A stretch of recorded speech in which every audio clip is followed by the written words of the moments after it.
दोस्तों ये सीवरेज का जो काम हो रहा था तो उसमें ख़ास तौर पे मेरे घर की जो गैस लाइन है वो भी कट गई थी।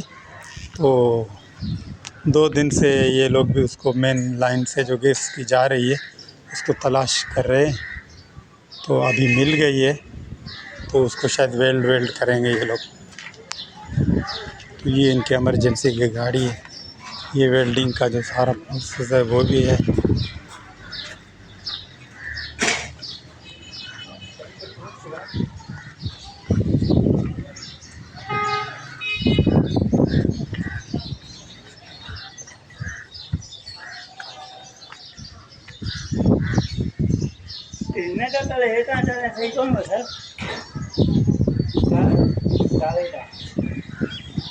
छठा और बस